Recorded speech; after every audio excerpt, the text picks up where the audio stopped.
went down and we got switched to Saturdays or something. I was like, what? It was kind of a sad ending, but I'm just grateful we got to finish the season.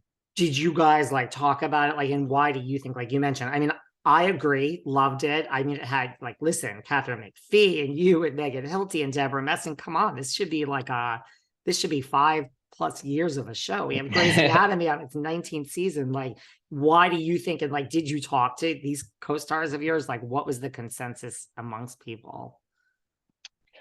You know, well, there was a bunch of things. I mean, I think in the Broadway community, it was so hot and cold in terms of its reception. Like there was people would hate watch it, and I can't think of anything before that people would hate watch other than like the news. But like people would watch it specifically just to kind of like pick at it and pull. It was like every episode was like TMZ. And so it was very bizarre in that regard. Because you have to you have to have a certain degree of you know shifting timelines of how things actually work, and to infuse more drama and to make things sort of move along on the course of a television season, as opposed to how things happen in real life. And some people really took a lot of offense at that, which it we all knew what we were doing, and we're trying to make something that was fun and exciting and got people to be interested in musicals. And I also think another thing that happened was that there were so many people that loved the show so much behind the scenes and production and the writers, the actors, that everybody had their own ideas on how to make it work.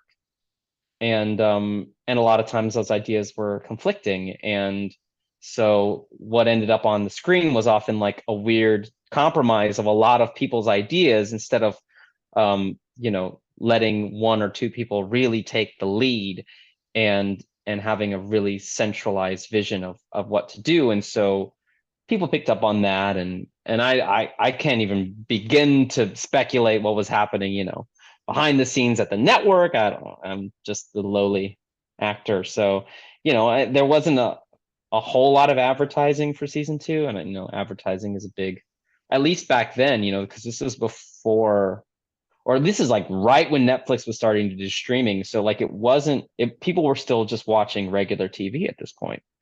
Um, so it was a really interesting thing, but we were definitely right on that sort of crux of like, what is the show? What should it be? And how should we present it to the world? And somewhere in there, something was lost to the American audiences, and the show It had to call it didn't. quits. Yes. And like to your point, I mean, I guess you're right. Like a lot of people did. I didn't even really think about that. Like certain people did hate watch it.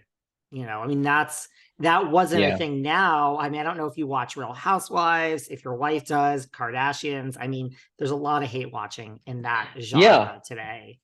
yeah. In that genre too, and which is even wilder to me because those are real people. At least we are fake. Like I can't even imagine being in that position. But it was hard for me because it was my first real exposure to negative social media, um, you know, vibes. I'd done a lot of Broadway, and of course, Broadway people have their own opinions about stuff too, but it is overall an extremely generous and giving community of of people online, and fans that always just want to continue to uplift people that are doing shows. And there's always going to be negative things and bad reviews and stuff, but it was just overwhelmingly positive. At least when people would talk to me or mention me and things. And at that point I hadn't learned social media, what's the word, where you moderation, Trolls. self moderation of social media. I've just read everything and accepted everything, good and bad, and was like, well, they must be right. And so it became a little bit of a it was hard to kind of push away some of the. There was so much positive response as well. I can't say that wasn't a thing, but when you're still relatively green. I was, still in my 20s at that point, um and I went down some dark paths, listening to what people had to say about certain ideas and opinions about my work specifically or the show itself. And it was hard. I always watched the episodes with my wife because I knew that I had somebody there with me to kind of reinforce me positively. So that was good. But at the same time, she then was like, stop reading the things. She's like, you're doing great. But when someone's telling you you're doing great and then you turn around and you're reading a bunch of negative stuff and only listening to that negative stuff, it's a weird, it's hard. It's hard it's hard to uplift someone with that is stuck in a social media spiral. So I had to learn how to pull myself out of that, because I had a few dark days there. And now you're good with that. Cause right, like, and it's true, like, let's face it, if you get like 100 good positive things, you're gonna remember that one comment that was Hmm. not good. That's just how we are as humans. Now Yeah, you're better about like, cause I'm I so much really better. disengaged too. Like it doesn't bother me at all now. Yep. And I didn't think I was ever going to be able to do this, but I stopped reading reviews. And I started that with American Sun, actually, because I knew it was going to be divisive. And it was a little bit before its time, not so much, but it wasn't like before the Black Lives Matter movement. And there were, of course, so many people that were, that were, advocating for better policing and racial profiling and stuff like that. But it was, when 2020 happened, and during the pandemic, when there was, much bigger movement, that's sort of when it was a bit more sort of, I think it was received so much better when it was on Netflix at that point than it was in the theater. I don't know if people were really ready to be sort of hit so viscerally with this, even in 2018 when we did the show.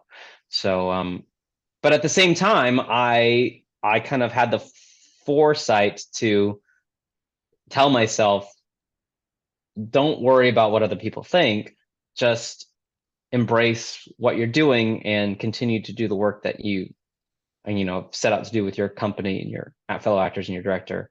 And it was so liberating, and I was like not even remotely concerned with what other people were saying. And of course you hear great things at the stage door, so that's always nice.